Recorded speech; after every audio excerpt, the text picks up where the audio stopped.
내 삶은 때론 불행했고 때론 행복했습니다. 삶이 한낱 꿈에 불과하다지만 그럼에도 살아서 좋았습니다. 새벽에 쨍한 차가운 공기, 꽃이 피기 전 부는 달큰한 바람, 해질 무렵 우러나는 노을의 냄새, 어느 하루 눈부시지 않은 날이 없었습니다. 지금 삶이 힘든 당신, 이 세상에 태어난 이상 당신은 이 모든 걸 매일 누릴 자격이 있습니다. 대단하지 않은 하루가 지나고 또 별거 아닌 하루가 온다 해도 인생은 살 가치가 있습니다. 후회만 가득한 과거와 불안하기만 한 미래 때문에 지금을 망치지 마세요. 오늘을 살아가세요. 눈이 부시게 당신은 그럴 자격이 있습니다.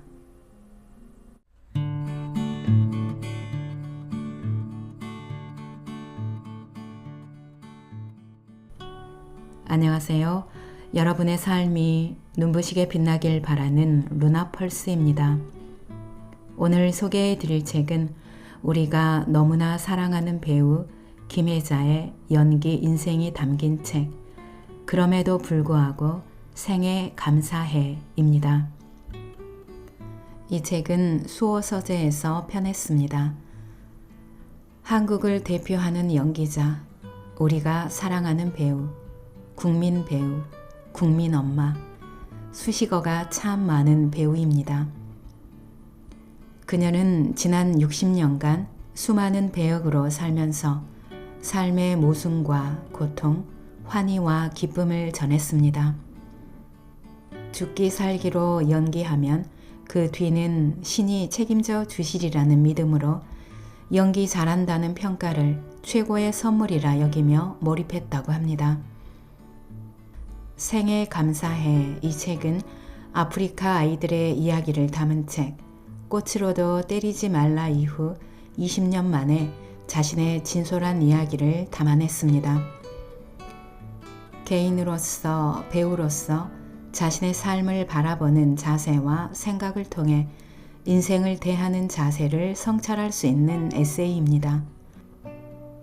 제가 항상 여러분의 삶이 눈부시게 빛나길 바란다고 하는 오프닝 인사는 눈이 부시게 라는 드라마를 너무나 감동적으로 보고 쓴 멘트입니다.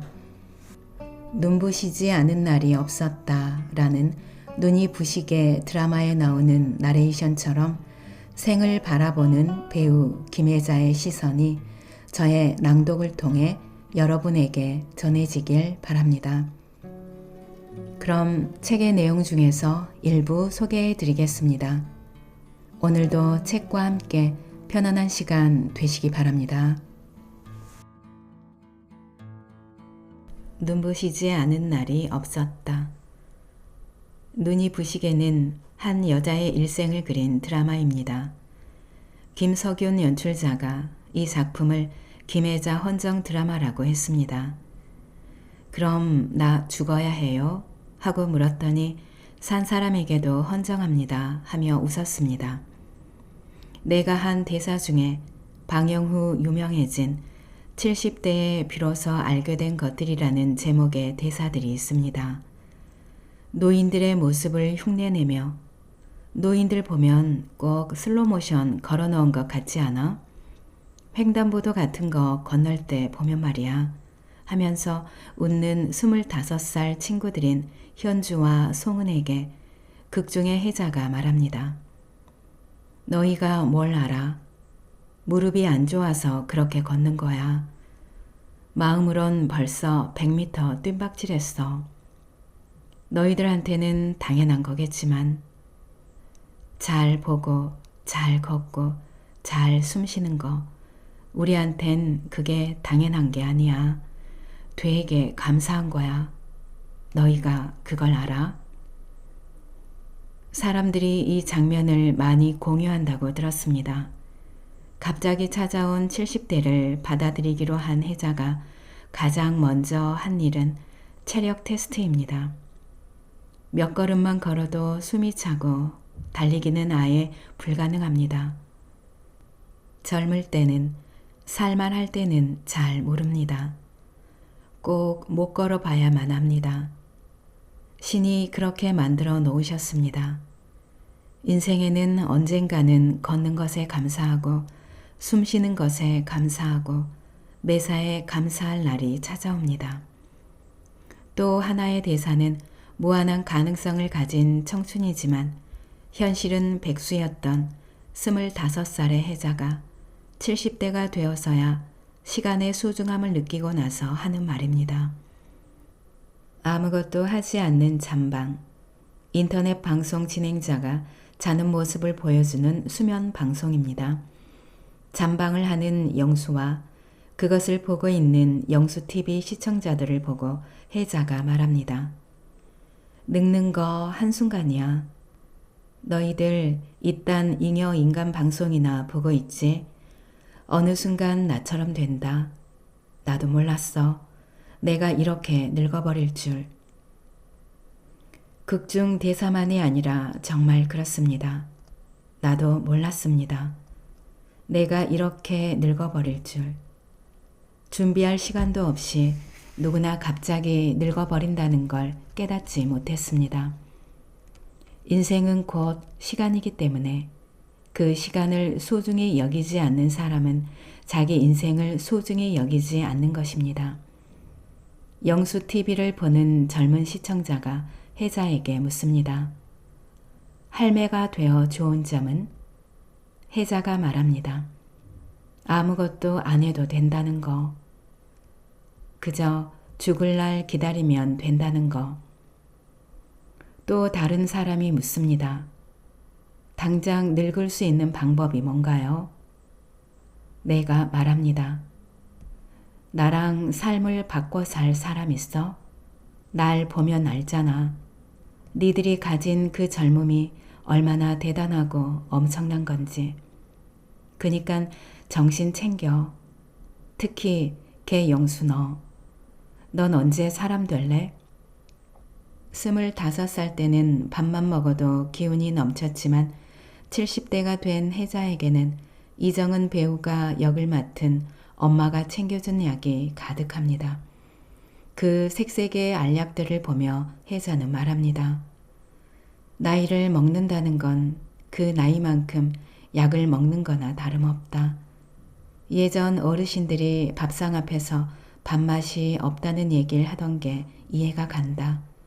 식사보다 그 이후에 먹어야 하는 수많은 약들을 떠올리는 것만으로도 이미 배가 부르니까. 해자는 약을 접시 위에서 이리저리 굴려보며 중얼거립니다. 예전에 TV에서 봤던가.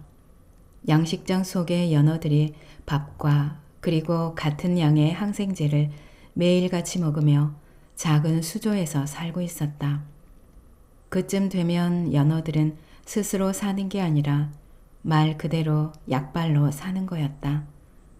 앞을 가로막는 세찬 물살도 매서운 곰의 발톱도 경험해보지 못한 연어는 그러고 나서 몇 개의 알약을 삼키고 물을 마십니다. 그러면서 갑자기 연어 초밥이 먹고 싶어집니다. 자신이 70대라는 사실을 받아들이고 해자는 씩씩하게 살아가기로 결심하지만 잠을 이루지 못하는 엄마 옆에 앉아서 날마다 느끼는 자신의 변화를 고백합니다. 그냥 궁금했어. 여기서 얼마나 더 나빠질까? 요즘 아침마다 일어날 때 좀 놀라. 하루가 다르다는 게 이런 말이구나. 어젠 분명 저기까지 걸었는데 오늘은 숨이 가빠. 앞으론 얼마나 더 나빠지는 건가 궁금해서 화장실 가는 것도 자기 마음대로 못 간다며 늙으면. 나도 좀 더 차례차례 늙었으면 받아들이는 게 쉬웠을까 싶은 거지 그냥. 그러자 엄마가 말합니다. 다시 아기 때로 돌아가는 거라고 생각하면 단순해져. 이제 누군가의 도움 없인 살 수 없는 때로 돌아가는구나. 그런. 드라마가 마지막으로 향해 갈 때 혜자는 말합니다. 긴 꿈을 꾼 것 같습니다. 그런데 모르겠습니다. 젊은 내가 늙은 꿈을 꾸는 건지, 늙은 내가 젊은 꿈을 꾸는 건지. 저는 알츠하이머를 앓고 있습니다. 나의 인생이 불행했다고 생각했습니다. 억울하다고 생각했습니다. 그런데 지금 생각해보니 행복했던 기억부터 불행했던 기억까지 그 모든 기억으로 지금까지 버티고 있었던 거였습니다. 그 기억이 없어질지도 모른다고 생각하니 더 무섭습니다. 기자가 되는 것이 꿈이었으나 모든 꿈이 과거형이 되어버린 준하가 젊은 혜자와 포장마차에서 소주를 마시던 때를 회상하는 장면이 있습니다. 우동 국물 위에 뜬 기름띠를 보면서 무지개 떴다며 혜자는 호들갑을 떱니다. 그러면서 오로라에 대해 말합니다. 너 그거 알지? 북극에 가면 오로라 볼 수 있는 거. 나는 꼭 오로라 보러 갈 거다. 이렇게 시베리아 횡단 열차를 타고 내 생각엔 오로라는 에러야. 버그, 작동 오류.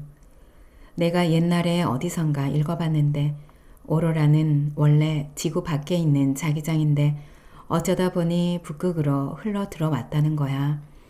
그 말인즉슨 조물주가 의도한 대로 만들어진 게 아니라 어쩌다 보니 만들어진 에러다 이거지. 근데 너무 아름다운 거야. 그 에러가. 에러인데도. 에러도 아름다울 수 있어. 눈물나게. 나는 오로라를 만나는 순간에 막 울 것 같아. 우와, 오로라다. 너무 사랑스러울 것 같아. 눈이 부시개가 끝나고 얼마 안 지나서 한 여성에게서 전화가 왔습니다. 자신이 코오롱사의 전무라고 소개하면서 나를 한번 만나면 좋겠다고 했습니다. 그래서 우리 동네의 어느 호텔 커피숍에서 만났습니다. 나이가 많은 사람인 줄 알았고 방송국에서 본 전무는 거의 남자라서 여자가 전무라는 것도 조금 낯설었는데 젊고 활기찬 여성이었습니다. 말단 사원부터 시작해 전무의 자리까지 올라갔다고 합니다. 그녀의 이야기가 무척 재미있었습니다. 처음에는 모두가 자기를 우습게 알았는데 정말 열심히 해서 인정받았다고 했습니다. 남자들 틈에서 우리 집 마당에 흰 천으로 만든 의자가 하나 있는데 나중에 그녀가 보내준 것입니다. 강아지하고 놀 때 여기 앉으세요 하고 갖다 주었습니다. 성품이 좋은 사람입니다. 그녀는 코오롱사의 패션 디렉터로 활동 중이라고 했습니다. 말하자면 여행 가거나 산에 갈 때 입는 옷차림을 촬영하는 것입니다. 그러면서 나에게 상품 모델 제의를 했습니다. 그래서 내가 웃으며 말했습니다.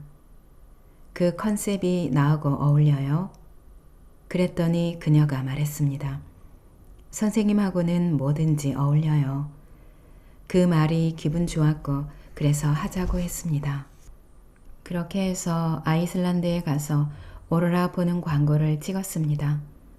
그 전무가 눈이 부시게를 본 것입니다. 거기서 젊은 혜자가 오로라 보고 싶다고 말하는 것을 듣고 나를 데리고 오로라 보러 가는 광고를 찍으면 좋겠다고 생각한 것입니다. 젊었을 때 오로라 보러 가고 싶다고 그러셨죠. 그걸 찍을 거예요. 연약한 배우의 떨리는 눈동자에 담긴 진짜 여성을 만들고 싶다고 했습니다. 꿈을 이루는 것만이 중요한 게 아니라 그 꿈을 향해 자신을 믿고 걸어가는 것이 중요하다고 말하는 배우의 진심이 전달됐으면 하는 바람이라고 했습니다. 그 말을 듣고 너무 가슴이 뛰었습니다. 세상에 이런 사람이 있다는 게 놀라웠습니다. 이런 참신한 아이디어를 생각해내는 사람이 있다는 게. 스포츠웨어 모델들은 전부 키 크고 늘씬한 젊은 배우들입니다. 그런데 눈이 부시게를 보고는 나를 오로라 보러 가는 모델로 하면 좋겠다고 영감을 받은 것입니다. 그녀의 이야기를 들으면서 아, 너무 멋있다, 이 여자 하고 생각했습니다. 그녀의 제의에 나는 너무 감동스럽다고 말했습니다. 나는 감동한 것은 솔직하게 말합니다. 아닌 척하지 않습니다. 그 사람도 신이 났습니다. 그래서 비행기 타고 아이슬란드로 갔습니다. 도착해서 호텔로 갔는데 그 호텔에서 가장 좋은 방을 예약했는지 무슨 강당만한 방이었습니다. 옆에는 회의하는 커다란 테이블까지 있고 그룹 회장 같은 사람들이 묵는 방인 것 같았습니다. 나 여기서 혼자 자요? 하고 물었더니 함께 간 광고 담당자가 네, 선생님 마음 편하게 혼자서 주무세요 라고 했습니다. 그래서 난 이 방이 너무 커서 헛헛해 죽겠어요 라고 하니까 그 사람이 말했습니다. 선생님 혼자서 이것저것 상상하면서 주무세요. 이 호텔에서 최고로 좋은 방인데 선생님한테 이 방 드리고 싶었어요. 그래서 그 큰 방에서 혼자 잤습니다. 조금 휑하긴 했지만 꽃도 여러 다발 꽂혀 있어서 근사하게 휑했습니다. 그렇지만 좋았습니다. 생전 처음 100명이 자도 좋을 그런 큰 호텔방에서 잤습니다. 문명의 이기로 만들어진 그런 근사한 호텔에 하룻밤 묵고 나서 태초부터 있었던 오로라를 보러 갔습니다. 산을 넘고 막막한 광야 같은 데로 가서 조그마한 나무집 같은 곳에 묵었습니다. 기똥차게 멋있었습니다. 큰 호텔보다 그 나무집이 좋았습니다. 꿈은 언젠가는 이루어집니다. 누구한테 말하지 않아도 간절히 바라면 현실로 이루어집니다. 인생이 얼마나 신기한 걸까요? 여기까지 오는데 참으로 오래 걸렸습니다. 연기라는 세상 밖으로 나가본 적 없는 바보라 가볍게 휙 떠나올 수 없었습니다. 언제 어떤 일이 기다리고 있을지 모르는 게 인생입니다. 그래서 인생은 살아볼 만한 거겠지요. 이 길에서 자꾸만 나의 지난 일들이 겹쳐집니다. 하늘이 허락해 주시지 않는다 해도 괜찮을 것 같습니다. 80을 눈앞에 둔 내 인생의 길 끝에서 나는 내 꿈 앞에 서 있습니다. 광고에서 이 나레이션이 끝나고 저쪽 하늘에서 이쪽 하늘까지 펼쳐진 오로라를 바라봅니다. 나를 믿고 걸어갑니다. 지금까지 그래왔던 것처럼. 내가 읽는 마지막 내레이션이 곧 나 자신의 말이기도 합니다. 예측 불허의 날씨 탓에 비행기가 결항되거나 지연되고 크고 작은 사건들이 있었지만 원래 인생은 예측할 수 없는 것이기에 모든 순간이 소중했습니다. 구태의연하지 않은 멋진 기획을 생각해낸 한경애 씨와 백지연 씨, 코오롱 스포츠사, 박수를 쳐드리고 싶은 카피라이터 원혜진 씨, 그리고 함께 머나먼 아이슬란드까지 가서 멋진 촬영을 해준 스태프 분들에게도 감사드립니다. 내 버킷리스트 중 하나를 이루게 해주셔서 코오롱 스포츠의 광고 오로라 편은 제28회 국민이 선택한 좋은 광고상을 수상했다. 평생 배우라는 이름으로 살며 쉽게 떨치지 못했던 일상에서 벗어나 지구 반대편 오로라를 보며 다시 오늘을 살아갈 것을 다짐하는 배우 김혜자의 모습이 종전의 아웃도어 광고들과는 비교할 수 없는 잔잔한 감동을 전해주었다는 평가를 받았다. 눈이 부시게 마지막 엔딩 내레이션의 대본 한 부분을 찢어들고 백상예술대상 시상식에 간 날이 떠오릅니다. 어떻게 생각하면 조금 이기적이지만 시상식은 피할 수 있으면 피하곤 했습니다.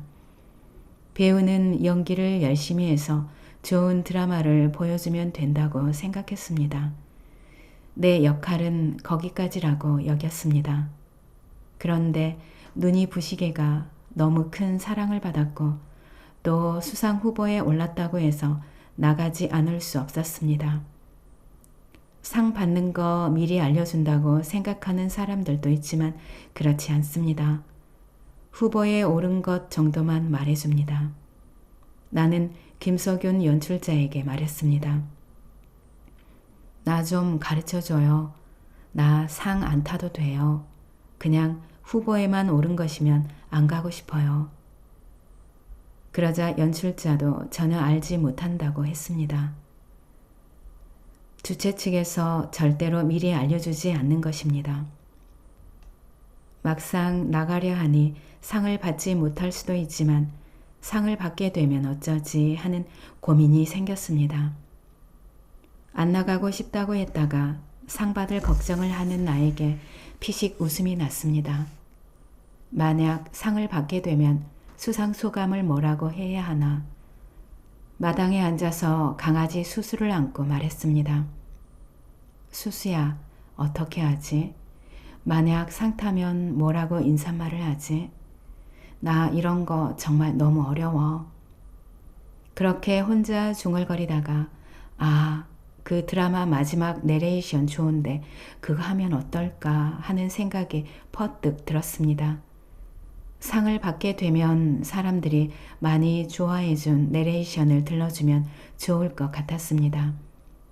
그래서 하루 전날 그 대목을 외우기 시작하는데 안 외워지는 것 같았습니다. 이건 내레이션이기 때문에 외우는 게 아니라 잘 읽는 것이라고, 잘 해석해서 읽고 녹음하는 것이라고 내 머리가 이미 인식해 버린 것입니다. 2페이지 넘는 대사도 외우는데 이걸 왜 못 외우겠는가 했지만 그런데 정말 수십 번 읽으며 아무리 연습해도 외워지지 않았습니다. 내 정신이 지배해 버린 탓인지 결국에는 시상식 당일 아침까지 외우기에 실패하고 대본을 그대로 찢어서 가져갔습니다. 만약 그것을 들고 무대에 올라갈 생각이었으면 예쁜 종이에 옮겨 적었을 것입니다. 시상식장에 가서라도 어떻게든 틈틈이 외워보겠다고 생각하고 대본을 찢어들고 간 것입니다. 시상식이 진행되는데 아무 상에도 호명하지 않기에 마음을 놓고 있었습니다. 그런데 마지막 대상에 내 이름이 불리고야 말았습니다. 한 손에는 찢어온 대본을 쥐고 무대 위로 올랐습니다. 상패를 들고 꽃다발을 들고 대본 쪽지를 펼쳐 부산스럽고 어수선하게 내레이션을 읽었습니다. 돌아보니 무척 창피했습니다. 종이를 떨어뜨리기도 하고 집어들기도 하고 어수선했던 그때의 내가 드라마 속에서는 그 내레이션이 흘러나갈 때 많은 모습들이 비춰집니다. 꽃이 피고 노을이 지고 사람들은 거리를 걷고 시장은 손님을 맞을 준비로 분주합니다. 새벽녘 하루 일감을 기다리며 불을 쬐는 사람들의 손길은 묵묵하고 집안에 놓인 낡은 추억들은 오늘도 그 자리를 지키고 있습니다.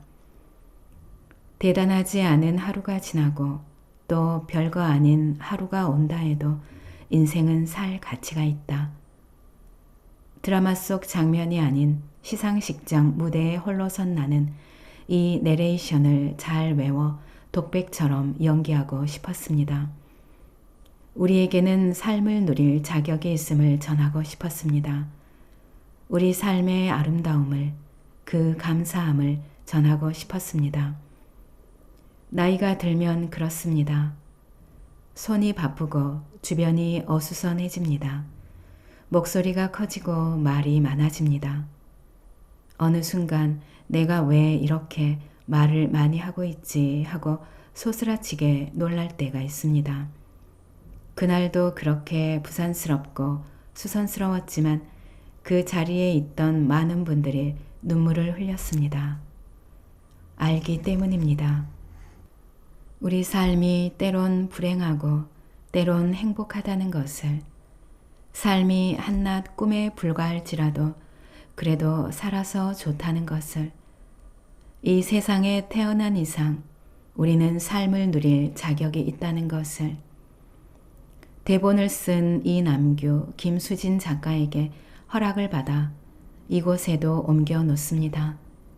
내레이션 녹음을 위해 수십 번 읽고 백상예술대상 시상식을 위해서도 여러 번 반복해 읽었지만 다시 읽어도 좋은 글입니다.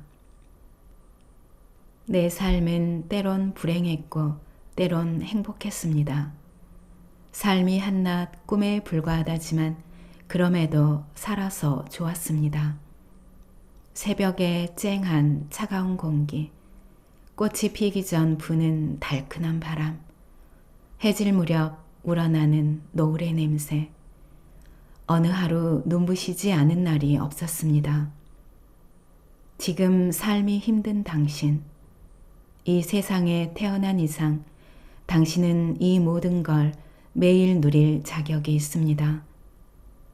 대단하지 않은 하루가 지나고 또 별거 아닌 하루가 온다 해도 인생은 살 가치가 있습니다. 후회만 가득한 과거와 불안하기만 한 미래 때문에 지금을 망치지 마세요. 오늘을 살아가세요. 눈이 부시게 당신은 그럴 자격이 있습니다. 신의 대본에서 우리 모두는 배우. 배우를 한다고 했을 때 다른 사람들은 미쳤다며 모두 반대했지만 아버지는 나에게 말씀하셨습니다. 김혜자의 부친 김용택은 미국 노스웨스턴 대학에서 학위를 받은 대한민국 2호 경제학 박사이며 미 군정 시절 재무부 장관을 지냈다고 합니다. 유명한 배우의 한마디는 어떤 정치인이나 학자 못지않게 영향력이 있다. 찰리 채플린을 봐라. 웃기는 짓을 하는 것 같지만 그 사람이 얼마나 영향력이 있는지 아니?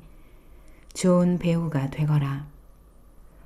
좋은 배우가 되면 톨스토이나 셰익스피어처럼 세상에 의미 있는 영향을 줄 수 있다. 그러기 위해서는 공부를 많이 해라. 그리고 책을 많이 읽어라.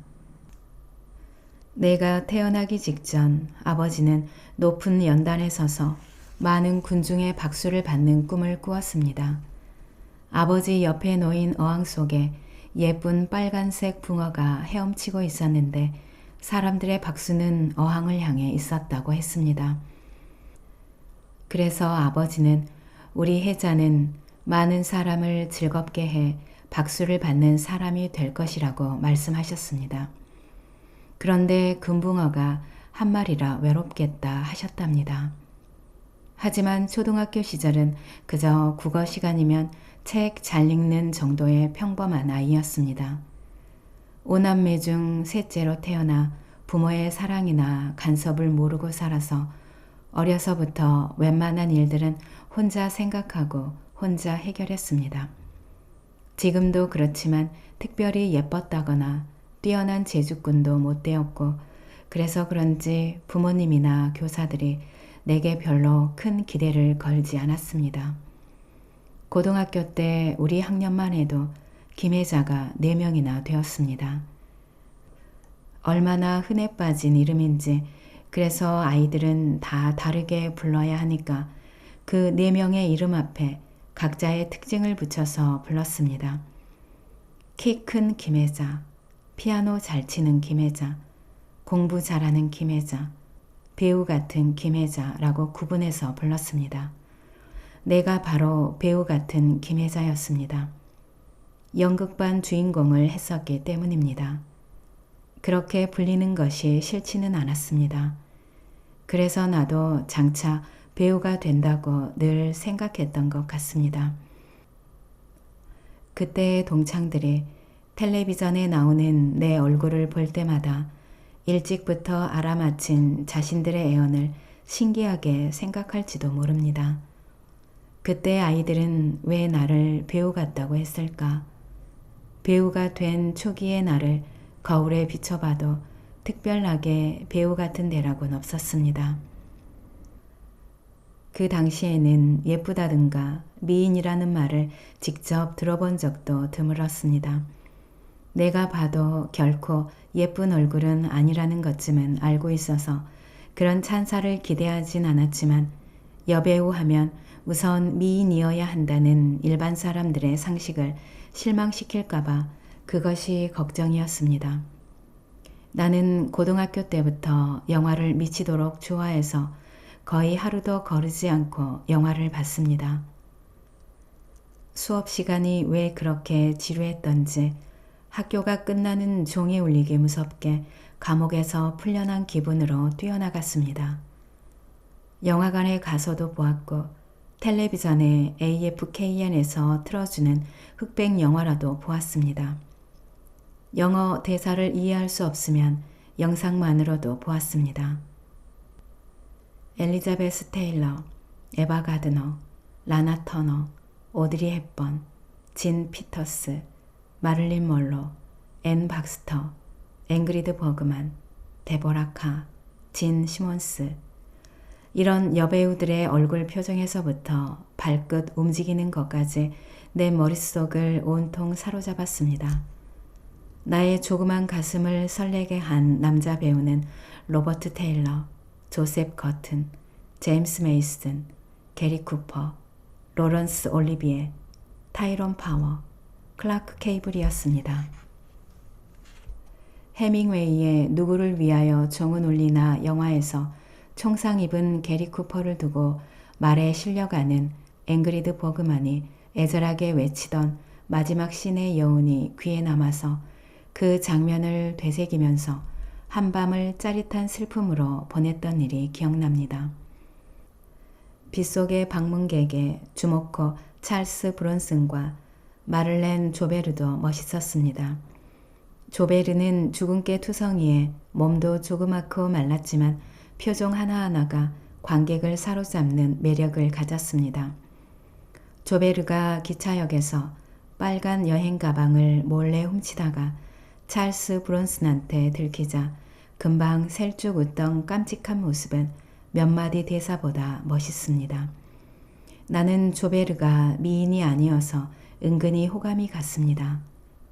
누구를 위하여 종은 울리나를 보면서 나 자신이 잉그리드 버그만이 되고 성처녀를 보면서는 아카데미 여우주연상에 빛나는 제니퍼 존스가 되었습니다.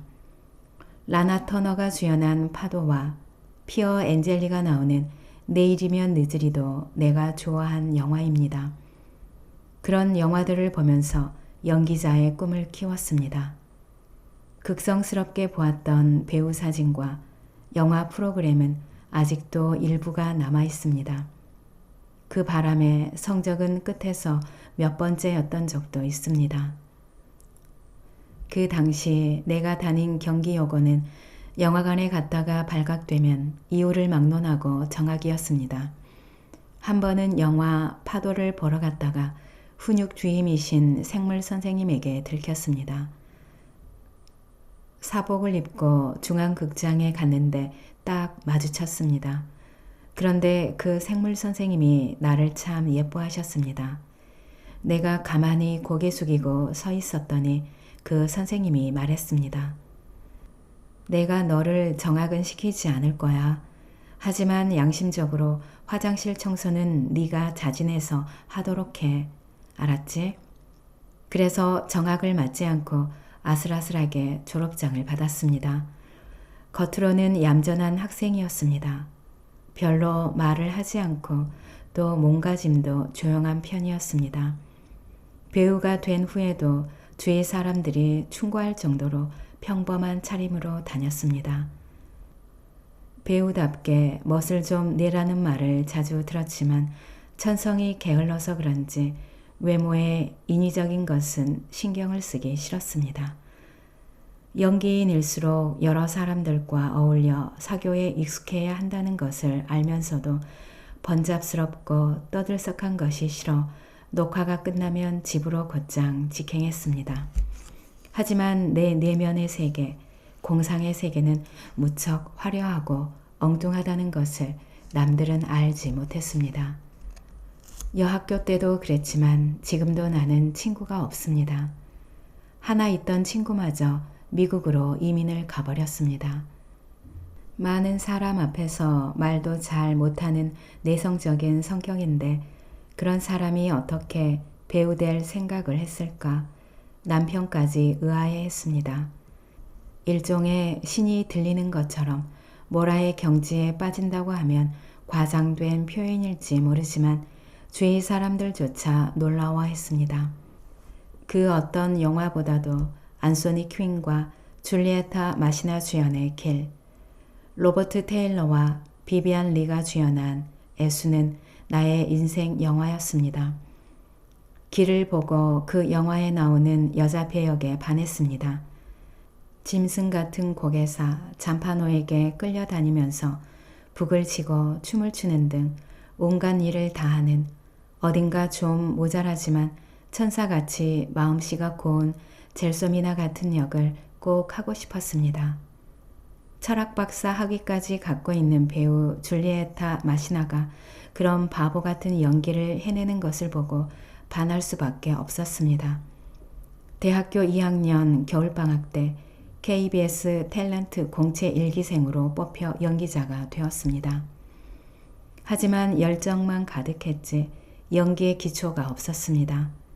손끝 하나 움직이는 것도 무서웠습니다. 그래서 아버지의 말씀대로 촬영이 없을 때는 열심히 책을 읽었습니다. 세계문학 전집을 방에 가져다 놓고 한 권씩 읽어 나갔습니다. 그 밖에도 명작 소설, 추리소설 등 하루 한 권 책을 읽어야 내 할 일을 다 한 것 같았습니다. 책을 읽고 있으면 너무 행복했습니다. 이때 톨스토이의 부활, 전쟁과 평화, 안나 카레니나를 끝까지 다 읽었는데 얼마 전 톨스토이 전공자인 대학 교수가 그 작품들을 끝까지 다 읽은 사람이 드물다고 해서 놀란 적이 있습니다. 어려워도 끝까지 읽어내려고 했습니다. 내가 읽지 않은 책은 책꽂이에 꽂지 않는다는 생각으로 읽었습니다. 왜 이렇게 썼을까 하면서도 읽었고 무슨 소리인지도 모르면서 읽었습니다. 손에서 책을 놓지 않았습니다. 토머스 하디의 장편소설 테스의 주인공 테스도 독서가 취미였는데 그녀의 기구한 운명과 사형당하는 결말에 얼마나 울었는지 모릅니다. 얼마 전에 영화로 만들어진 테스를 보면서 또다시 가슴이 찢어지는 듯 아팠고 그 소설을 밤새워 읽던 사춘기 소녀 시절의 내가 생각났습니다. 인생이 그렇게 신기루처럼 훌쩍 지나갔습니다.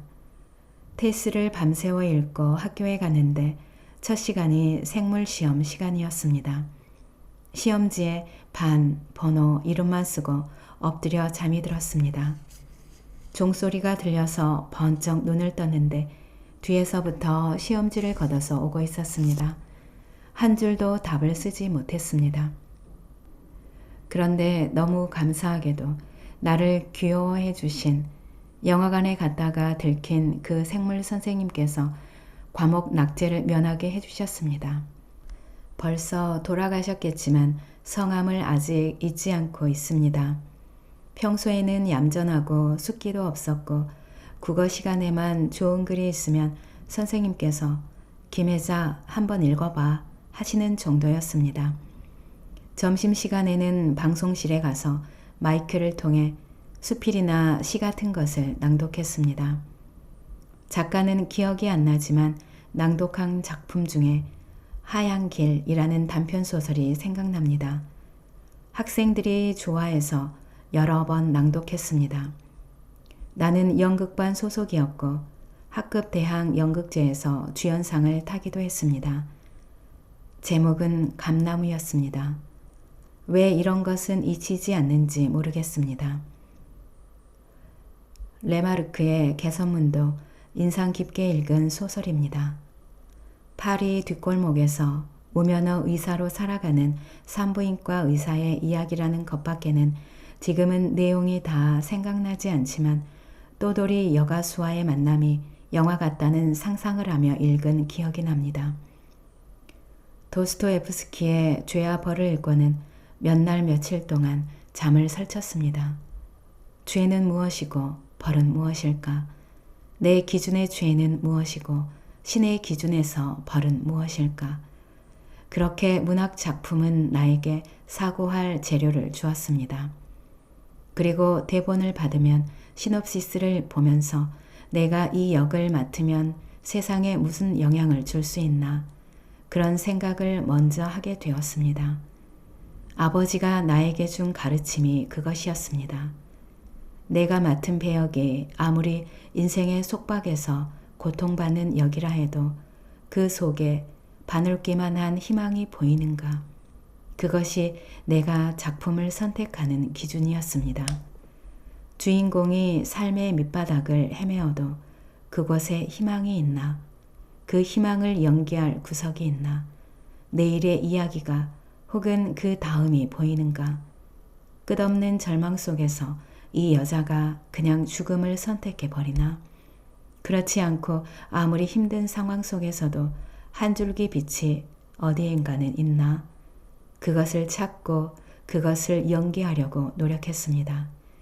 나는 가끔 죽음에 대한 생각을 합니다. 얼마 전 강수연 배우의 갑작스런 죽음에 대한 소식을 듣고 속으로 잘 가 하고 말했습니다. 강수연이 생전에 김혜자, 윤정희 같은 배우가 되고 싶다고 늙어서 집으로에 나오는 할머니 같은 역을 해보고 싶다고 말한 기사를 읽은 적이 있습니다. 갓 20살 넘은 나이에 세계적인 무대에서 연기상을 타고 너무 어려서 월드스타가 되고 나니 아무 것이나 할 수도 없고 아무것도 안 할 수도 없게 된 것입니다. 작품이 있어야 배우로서 이렇게 해볼까 저렇게 해볼까 고민하고 설레고 한 장면을 100번 넘게 연습해보고 그것이 배우를 살게 하는 것입니다. 그때 배우는 살아있다고 느낍니다. 그것이 은총의 순간입니다. 그렇게 고민하고 가슴 설레는 것이 있을 때 삶이 은총으로 빛날 가능성이 높아집니다. 그렇지 않으면 배우로서는 이미 죽은 것입니다. 아무것도 아닌 삶이 되는 것입니다. 삶이 뒤엉키고 자신의 의지와 상관없이 흘러가더라도 배우는 자신이 연기를 하기 위해 태어났다는 사실을 잊으면 안 됩니다. 이것은 선택의 여지가 없습니다. 그렇지 않으면 무슨 재미로 살까요? 나는 평생을 배우로 살았지만 성공한 배우가 되는 법은 말하기 어렵습니다. 하지만 슬픈 배우가 되는 법은 말할 수 있습니다. 배우로서 생생하게 살아있지 않고 다른 모습으로 하루하루를 보내는 것입니다.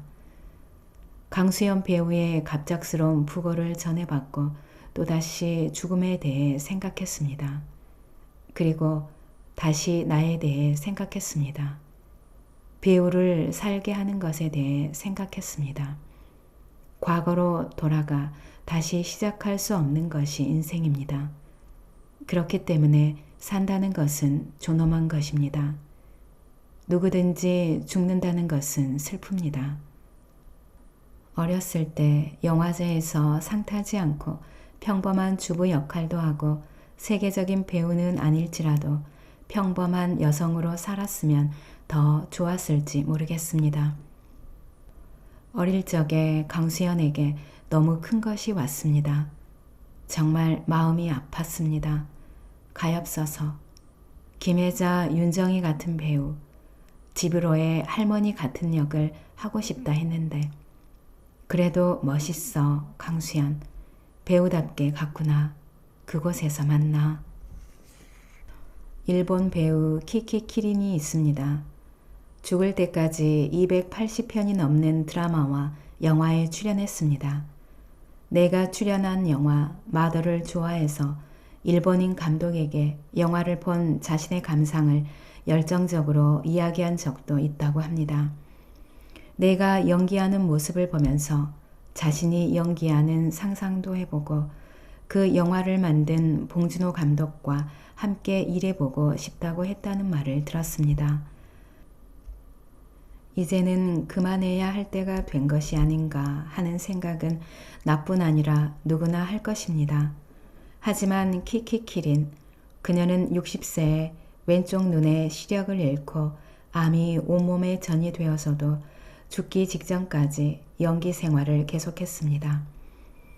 그녀의 거의 마지막 작품인 일일시 호의를 광화문 시네큐브 영화관에서 보는데 눈물이 났습니다. 불행한 결혼 생활과 육체의 시련이 있었지만 신은 그 배우에게도 연기에 몰입하는 순간들과 대사를 외는 기억력을 마지막까지 주셨습니다. 키키키린도 그렇고 나도 그렇고 그렇게 몰입하는 순간 인생의 허무와 고통, 슬픔, 갈등, 부질없는 생각들을 다 잊을 수 있었습니다. 그리고 그 순간에 어디에도 물들지 않은 순수한 나 자신이 되고 어느 때보다 행복할 수 있었습니다. 생의 모든 것에 감사할 수밖에 없습니다. 내가 그토록 부족한 인간인데 나를 배우로 만들어 주셨으니까. 내가 가장 좋아하는 연기 생활을 정말로 그만둘 때가 되면 그것으로 마지막이 될 것입니다. 안나 카레니나의 마지막 문장을 대사처럼 외웁니다. 나에게 무슨 일이 일어나든 그것과는 상관없이 내 인생은 매 순간순간이 무의미하지 않을 것이다.